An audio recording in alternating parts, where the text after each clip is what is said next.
Adil Kak Talino, Bacuramin Kak Sarga, Basengat Kak Jubatan. Artinya salam daya itu, saya mulai dari salam daya. Adil di tengah masyarakat, ya, perlakuan adil di tengah masyarakat itu diharapkan. Bacuramin Kak Sarga, curamin, berkacalah ke surga. Surga itu orang baik, artinya perlakuan kita juga harus baik. Basengat Kak Jubata, berharap kepada Tuhan, berharap kepada Tuhan, artinya apapun itu berharaplah kepada Tuhan untuk direstui, itu saja. Nah, itu sebenarnya hal kecil tapi bisa menjadi besar. Nanti kalau ditanya apa artinya, tidak tahu. Jadi mulai hari ini saya harap kita sudah mengerti semua. Ya, baik, kita lanjut ke halaman 6 saja nanti. Karena ada 5 halaman itu sudah dibahas oleh Pak Hasto. Saya mohon maaf berdiri di sini bukan karena saya pintar, tidak, tapi karena saya cinta daya.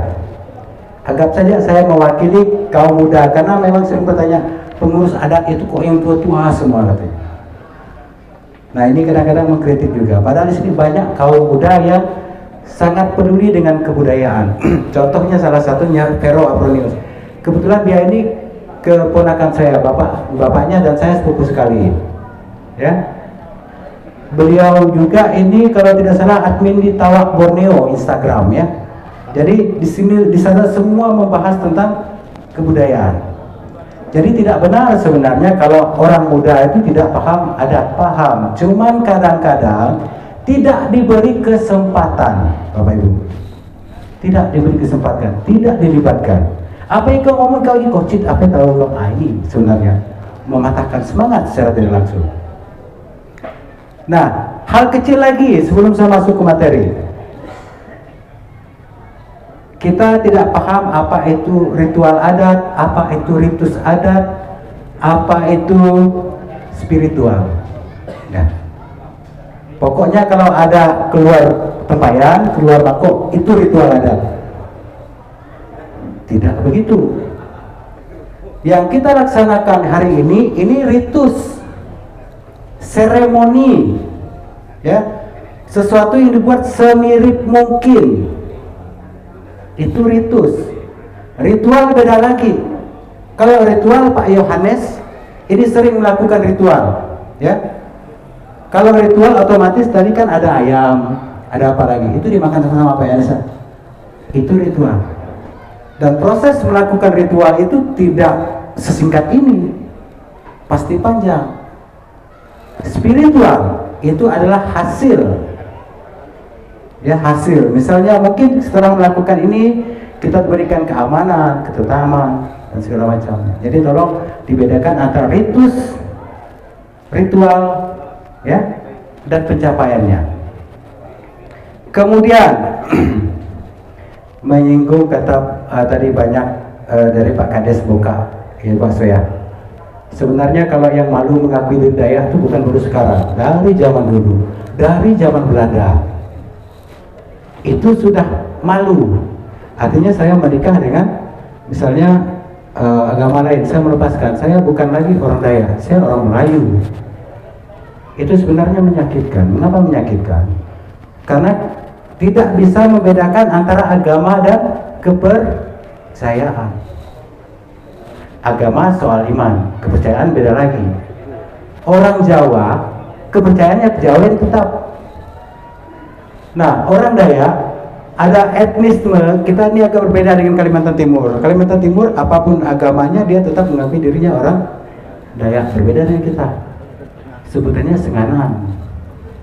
Nanti kalau misalnya kurs semangat bahasa kita, kalau ada perang nanti baru mengakui aki kumahi itu.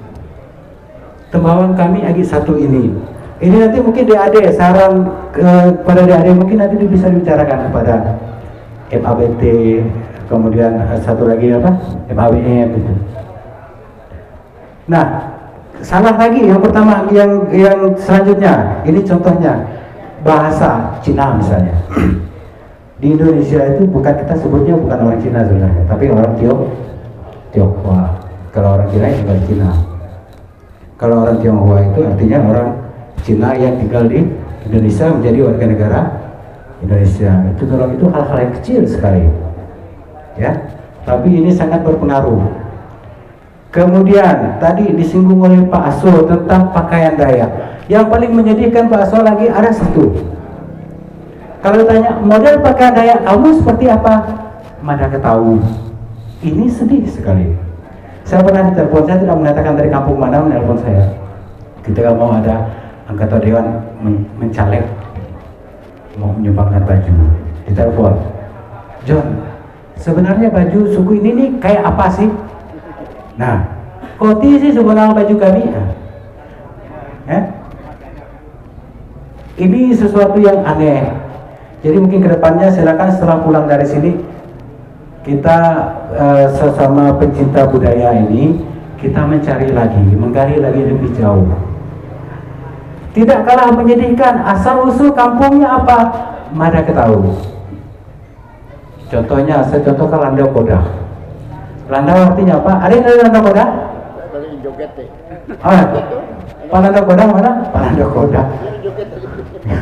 Landau Kodah. Ada yang tahu nggak kira-kira? Ya, silakan Pak. Bisa Bapak menjelaskan makna arti dari Landau Kodah? Nama kampung Landau Kodah. Ya. Ya. Saya pakai mic Pak ya biar yang lain dengar semua. Silakan Pak. Baik, terima kasih kepada Bapak John Pak. Pak John yang telah memberikan waktu kepada kami. Nama saya Antonius Willy, Temenggung Adat dari Desa Landau Kodah. Jadi yang dikatakan Landau Kodah tadi Pak ya, mungkin perlu saya sampaikan dengan Bapak Ibu yang ada di sini. Landau berartinya wilayahnya itu luas.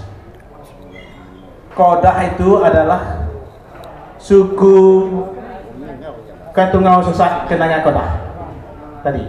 Nah, itu ceritanya dulu dari seminar Dewan Adat pada tahun 2014 2019, asal usulnya dari Lebak Lawai Tembawang Tuai. Itu ceritanya. Maka ceritanya naik abang tadi dikit ke langit, kecuainya tuh nunjuk ke Nanga Melas, nunjuk ke Nanga Kodah. Maka kami inilah Kabi Landau Kodah, ini orang sesat ke Landau Kodah. Jadi wilayahnya luas Pak. Baik, terima kasih.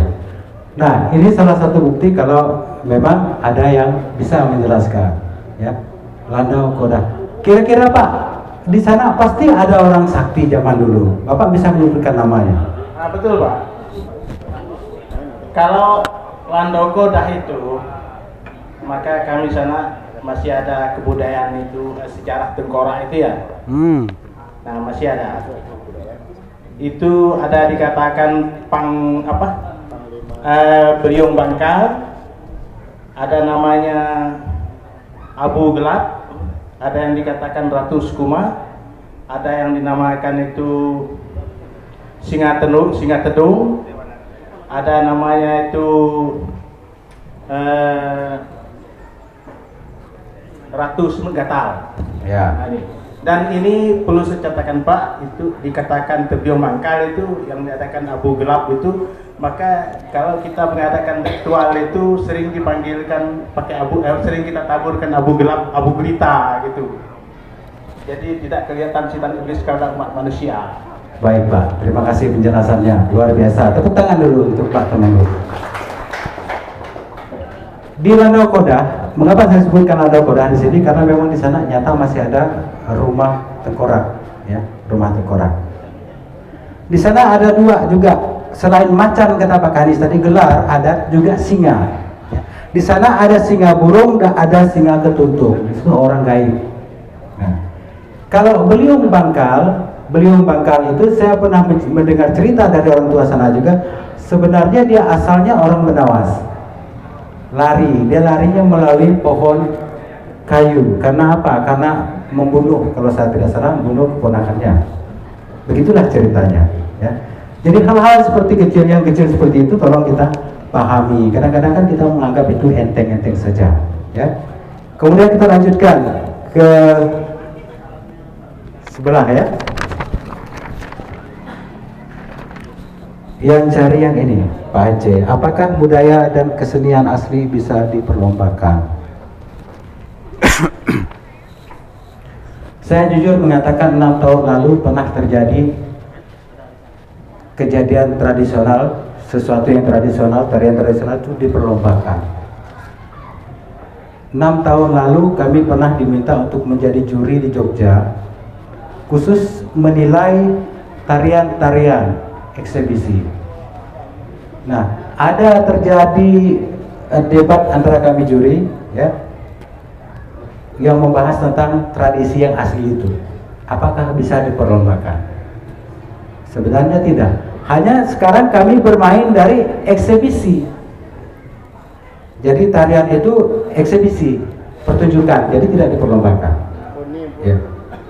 Tidak diperlombakan. Bapak Ibu bayangkan, misalnya nyempelnya suku Benawas, nyempilnya suku Ketungau, kemudian ada yang kalau dari Dayak Taman apa Suparjo? Kalau tarian-tarian itu, mana Suparjo? Nenek. Yang kalau tarian ngeliling itu kan, rata-rata tarian kita kan seperti itu. Apakah mau?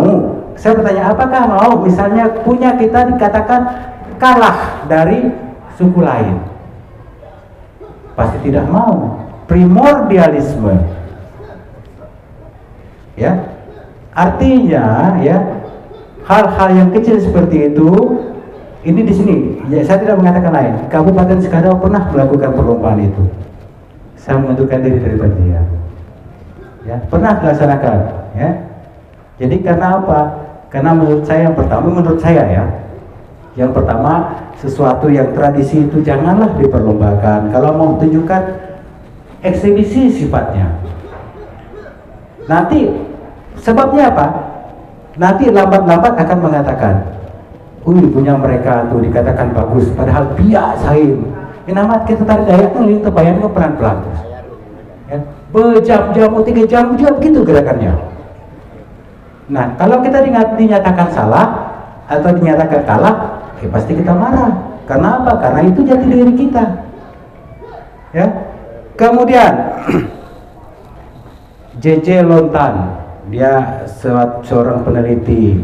Ya, cuman memang banyak yang meneliti orang Dayak ini justru bukan orang Dayak. Mungkin suatu saat ada Pak John, ada Pak Yohanes, ada Pak Aso bisa membuat sebuah buku sama dengan JJ Lontan gitu. Dia orang Manado, ya. Seperti halnya orang mengatakan orang Dayak ini berasal dari Cina Selatan. Alasannya karena memang ada suku di sana, suku Formosa. Kebetulan saya punya kawan di Taiwan di sana, ya. Bahkan ada filmnya juga, The Rainbow Warrior. Silakan di-download. Nah, cuman tahun kemarin ada penemuan manusia purba, ya, di Sarawak. Usianya lebih tua daripada masuknya imigran tersebut ke wilayah Kalimantan. Nah, saya ceritakan contoh yang mudah kita pahami. Charles Darwin mengatakan manusia dari monyet. Saya pernah bertanya kepada murid saya, yang keturunan monyet sebelah kiri, keturunan manusia sebelah kanan, semua pilih sebelah kanan. Akhirnya mengapa teori tersebut tidak dipakai lagi? Karena Darwin itu terbukti membohongi publik. Dia menggabungkan tengkorak simpanse dengan tengkorak manusia. Akhirnya teori itu tidak ada dipelajari sekarang. Tidak ada dipelajari teori manusia yang berasal dari monyet. Ya. Nah, itu alasan tadi, ya. Baik seni dan budaya adalah sebagai jati diri, sebagai bentuk atau gambaran keberadaan suku-suku tertentu. Dan memang kalau saya mengulas dari apa yang disampaikan Pak Aso tadi betul. Begini, ya. Saya ini kan masih aktif mengajar, ya. Susahnya begini, Pak. Rata-rata kebanyakan, ya, yang datang itu yang punya kasus malas. Ditanya ngapa? Mudan, Pak. Itu patah hati sebenarnya. Mudan, sisa mabuk semalam. Ya, ngapa kamu tidak ikut ujian, pulang Pak gawai? Ini kita kalau berbicara tentang kebudayaan, kita juga berbicara tentang sistem pemerintahan di Indonesia. Jadi kalau tadi ada yang mengatakan mengapa susah sekali kami untuk mendapatkan peraturan ini untuk ilegal tuak arak misalnya. Negara liberal dengan negara kita demokrasi Pancasila itu beda. Demokrasi Pancasila itu kebebasan kita dibatasi oleh kebebasan orang lain. Di negara Amerika saya punya satu teman, orang Bapak, orang mana Pak? Tapang Pekoda. Orang Tapang Pekoda menikah dengan orang Amerika, teman saya. Ya. Di sana dia mengatakan menjual miras itu bebas. Harganya mahal. Pajak untuk negara, yang dilarang itu minum, mabuknya yang dilarang. Begitu juga, kadang-kadang kita di Indonesia kurang sadar bahwa togel mau Singapura. Tahu tidak alasannya mengapa? Satu-satunya negara di Asia ini yang mengizinkan adanya togel itu ya di Singapura tadi. Ada mau berjudi segala macam, silakan masuk ke kasino. Berjudilah di situ, pajaknya mahal, hasilnya untuk negara. Kalau kalian berjudi di luar situ, ya kena tangkap, hukumnya berat. Begitu juga di Thailand, ada satu pulau memang khusus untuk lokalisasi. Yang hobi seperti itu silakan di situ, tapi kalau di luar situ hukumannya berat. Nah, berbeda dengan kita di Indonesia, dilarang membuat tuak, betul saya setuju. Kalau tuak itu hilanglah adat kita. Betul kalian dari daerah taman tadi, ya betul sekali itu. Nah, bagaimana kita menyikapi itu? Mungkin ini nanti tugas dari Dewan Adat Dayak dan kita semua yang membahas tersebut ya. Nah, kemudian selanjutnya, di sini bagaimana kan tadi tidak boleh diperlombakan. Saya tadi bisik-bisik dengan Pak Yohanes. Ya. Saya memang kurang setuju yang namanya kreasi. Kurang setuju berarti bukan tidak setuju. Setuju. Ya. Artinya begini, ketika sesuatu itu dikreasi, celakanya pelatih tarinya bukan orang Dayak. Bukan orang Dayak. Kalau pelatih tarinya orang Dayak, minimal dia tahu filosofisnya apa. Filosofisnya apa? Orang main apa itu Pak yang pakai bambu itu Pak? Sengayong. Sengayong gamal. Sengayong. Kalau kita dengarkan suaranya gitu-gitu aja. Ya. Bagi kita yang tidak paham, tapi bagi orang taman yang sangat paham, itu sangat sakral sekali. Sangat sakral sekali. Nah, kalau misalnya kita latihan diperlombakan, lagunya aneh-aneh. Lagunya aneh-aneh, yang nilainya, yang menjurinya bukan yang paham tentang adat dan istiadat. Ini masalah lagi. Walaupun sering dianggap bukan masalah, enggak apa-apa, nanti kan juara dapat duit. Ya. Kemudian selanjutnya eksebisi, masih Bapak tadi eksebisi ya. Ini hanya sebuah tontonan saja. Kemudian kreasi seni. Kreasi seni ini maksudnya tari kreasi yang diangkat dari seni asli. Dari seni asli. Misalnya tari Mandau. Tari Mandau saya senang karena beberapa kebudayaan kita sudah dapat hak paten, ya. Termasuk obung asam. Obung tubuh asam. Itu udah hak paten orang. Ya, jadi zamannya Pak Yohanes mungkin Pak Gunawan ya dulu ya. Nah, mereka sering bercerita juga dengan beliau. Sebenarnya Pak Yohanes tanpa dia sadari juga saya sering mencuri ilmunya Pak Yohanes. Ya. Yang namanya bunga serimpak pepayan bejojang itu saya tahunya dari Pak Yohanes. Saya orang Menawas walaupun kakek saya Ketungau ya. Bapak saya Ketungau, kakek saya peranakan dari Jawa. Bapak saya, mama saya Ketungau dan Benawas, saya tinggal di Benawas. Nanti bisa diomongkan tadi lahirnya nanti saya suku apa, betul itu? Ya, suku Jawa dengan suku Sawe lahir, nanti anaknya suku apa? ya, masuk semua. Ya. Nanti ujung-ujungnya nanti ketika ada sesuatu nanti katakan kami satu Tembawang. Itu jalan pintas, ya. Ya ujung-ujung malah Tihong atau Tungau. Jadi kalau saya mau kasih ke Tungau bisa pengawas bisa, ya. Lanjutkan, Pak N. Ya, cara kita melakukan tradisi budaya di sekitar kita. Yang pertama memperhatikan dan mempelajari budaya daerah. Kalau berbicara budaya ini betul kata Vero, itu tidak jadi sekali, tidak jadi sekali. Diulang terus. Ya. Saya pernah waktu saya kuliah pernah disuruh datang oleh almarhum sekarang di Pak Sedan. Pak Sedan itu di seberang Sungai Kunir itu udah meninggal beliau. Dia suruh datang, dia pesannya apa? Mumpung saya lagi hidup. Mumpung saya lagi hidup. Anak kata mumpung saya lagi hidup. Nanti sebenarnya orang tua juga berharap. Ya, orang-orang tua juga berharap kalau kita ini adalah yang ngerti, ya. Kecuali satu apa kecuali nggak tahu. Apa itu mandau? Orang Dayak kan tahunya mandau ya. Coba tanya dengan adik-adik kita, anak-anak kita, apa senjata khas orang Dayak? Pasti mereka mengatakan mandau. Ya, padahal mandau itu banyak jenisnya. Ada mandau yang khusus untuk pengobatan, ada mandau yang khusus untuk perang. Ya. Nah, bahkan ada seorang peneliti mengatakan bahwa sekarang fungsi mandau untuk menebas ladang.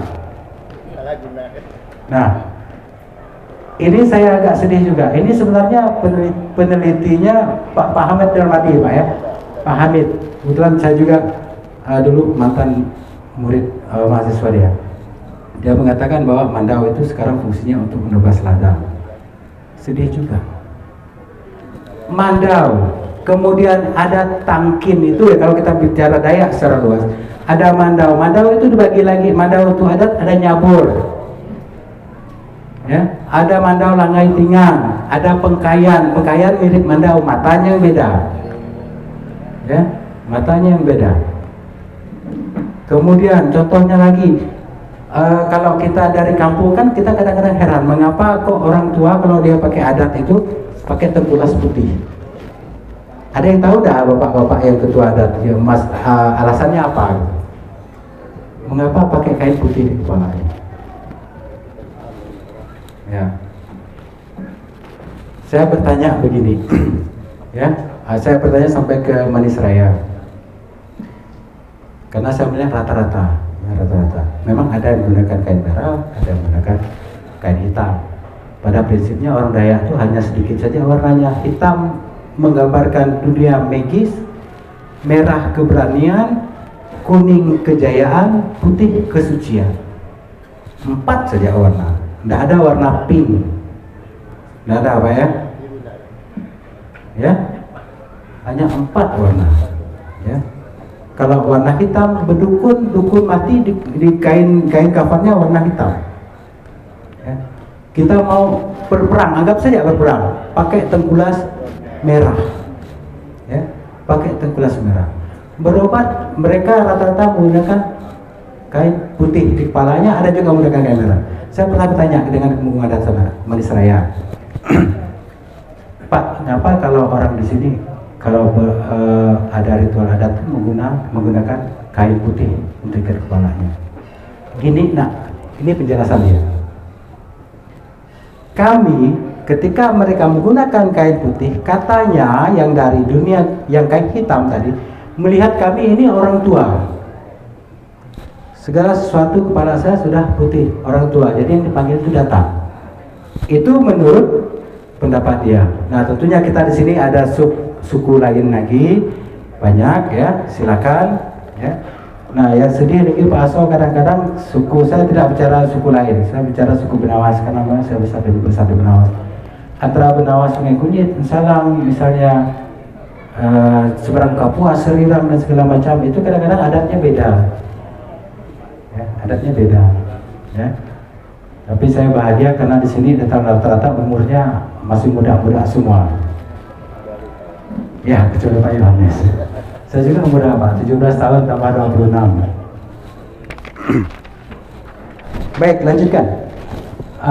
Faktor pendukung hutan alam, hutan adat, tempat-tempat yang dikeramatkan, makam leluhur, kerjasama antara perangkat desa dan masyarakat adat. Hutan alam, tadi Pak Hasto sudah nyindir, kalau sindirannya positif ya, bukan negatif. Hutan alam. Jadi kalau kita mencari sesuatu itu jangan mengharapkan, kata Pak Minggu tadi mengatakan nurih, sebenarnya bukan hanya nurih. Kalau kita mau bicara itu banyak sekali. Hanya ini memang adat dan budaya tadi kembali ke awal. Ya, sesuatu yang dilakukan secara turun-menurun. Kemudian tempat-tempat yang dikeramatkan. Ya, tempat-tempat yang dikeramatkan. Artinya begini, ya. Bagaimanapun juga kita masyarakat adat, karena manusia itu banyak jenisnya. Ada warga negara, warga masyarakat, masyarakat adat itu berbeda. Ya. Ketika kita menjadi warga negara, ya tetap mengikuti aturan yang ada, sesuai dengan aturan negara. Kita sebagai warga masyarakat harus ikuti aturan yang ada di tengah masyarakat. Ya. Begitu juga dengan kita sebagai masyarakat adat. Ya, ikutilah aturan-aturan adat. Aturan adat kita sebenarnya tanpa kita sadari banyak yang sudah hilang. Sudah hilang. Justru timbul kebudayaan lain. Saya contohkan satu, barongsai, lampion, kembang api. Kalau kita mau berbicara jujur ya, di gereja ketika tahun baru main naga. Sebenarnya kalau kita melihat itu hanya sebagai satu sisi hiburan, oke-oke saja. Tapi kalau kita melihat itu sebagai filosofis, dianggap itu sebagai pemuja berhala, iya. Ya. Jadi itu nanti ke depannya ini tolong, ya, tolong. Mungkin kita ada sinergitas, ya. Kalau memang satu diperbolehkan, ya diperbolehkan semua.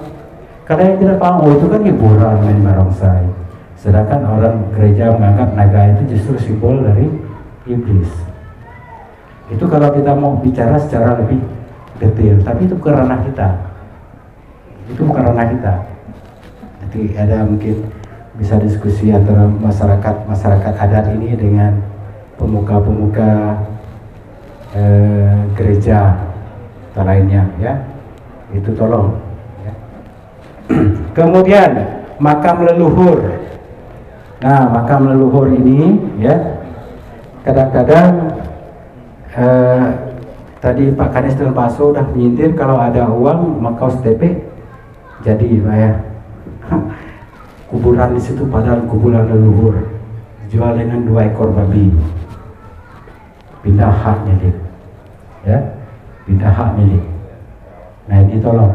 Jadi kami yang muda ini kadang-kadang memang tidak ada kekuatan. Alasannya apa? Kita agi biak, tak agi biak namo tahu tak. Sedih juga sebenarnya Bapak Ibu yang mendengarkan kata-kata seperti itu. Padahal banyak anak-anak muda yang paham, yang etikatnya baik untuk memelihara hal tersebut. Kemudian kerjasama antara perangkat desa dan masyarakat adat. Nah ini ada hubungannya dengan kita sebagai warga negara dan kita sebagai masyarakat adat.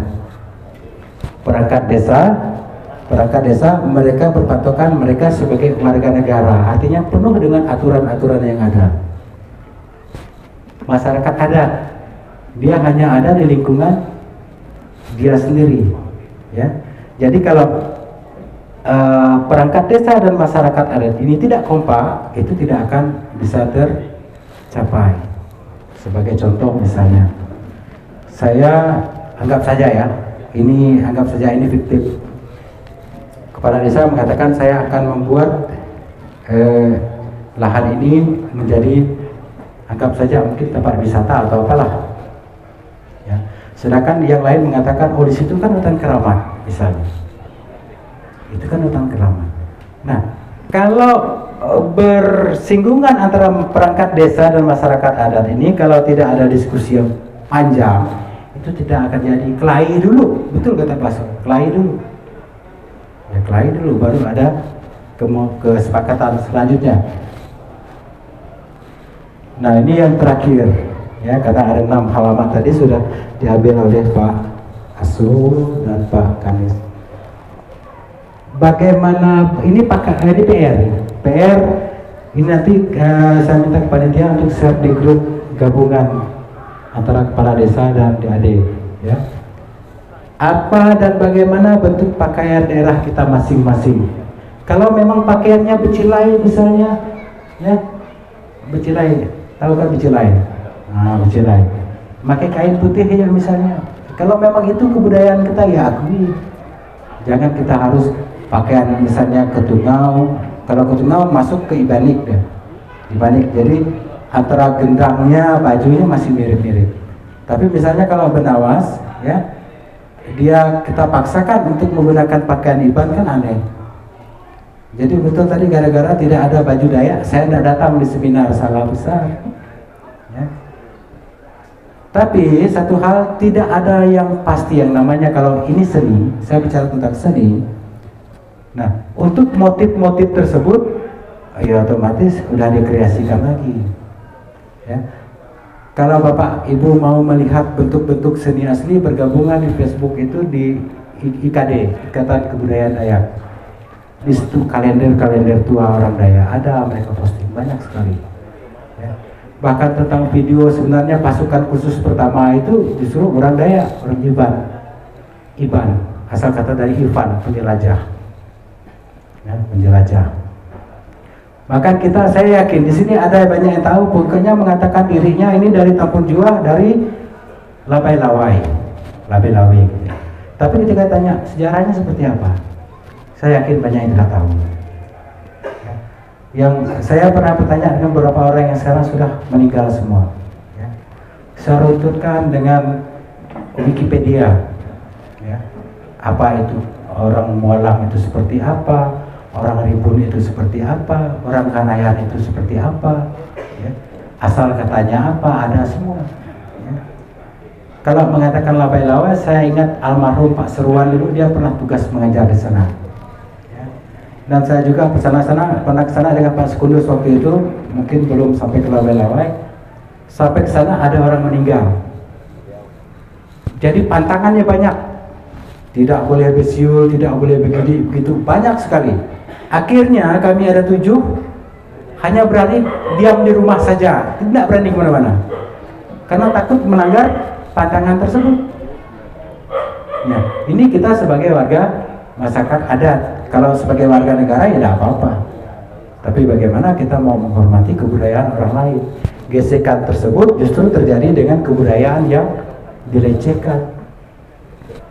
Kemudian siapa nama panglima atau leluhur setempat? Nanti yang bapak-bapak yang khususnya pengurus adat tolong dicari siapa nama panglimanya. Ya, misalnya saya contohkan untuk Benawas ya. Kalau Benawas sih saya hafal.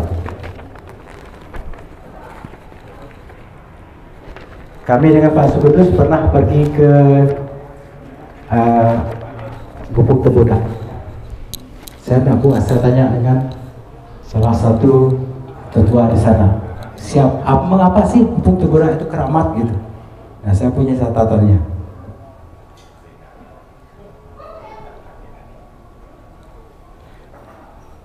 Nah, ada, bisa contohkan ya, nanti buat PR, nanti kalau PR-nya bisa di-share di grup aja nanti.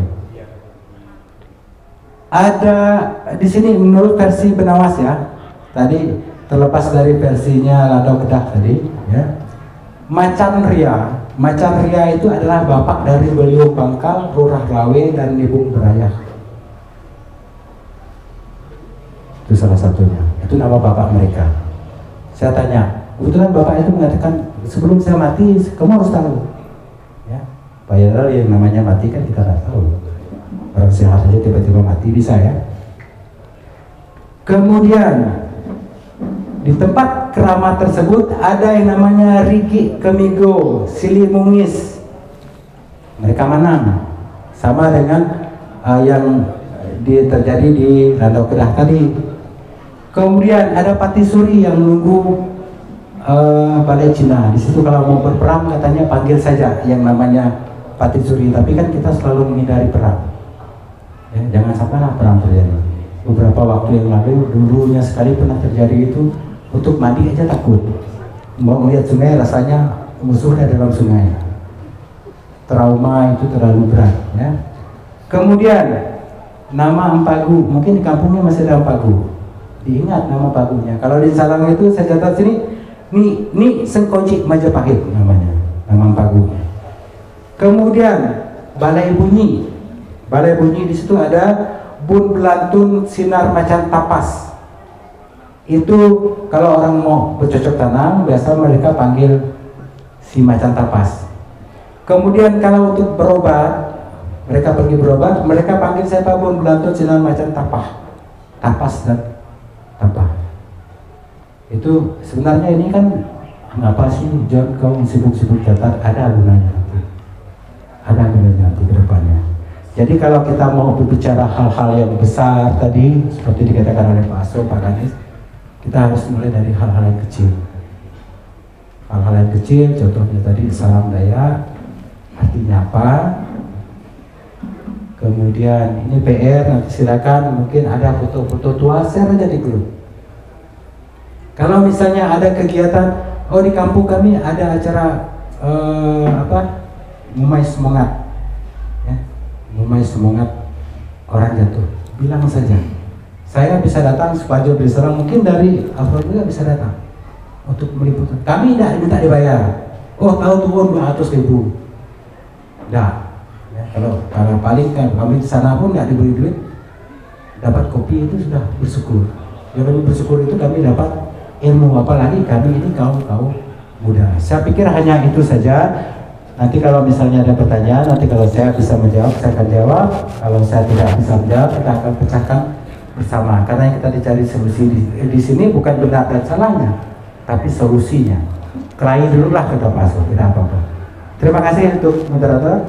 Selamat siang untuk sore untuk kita semua. Semoga nanti setelah pulangnya tetap sehat dan semangat tentang adat budaya. Terima kasih. Selamat sore.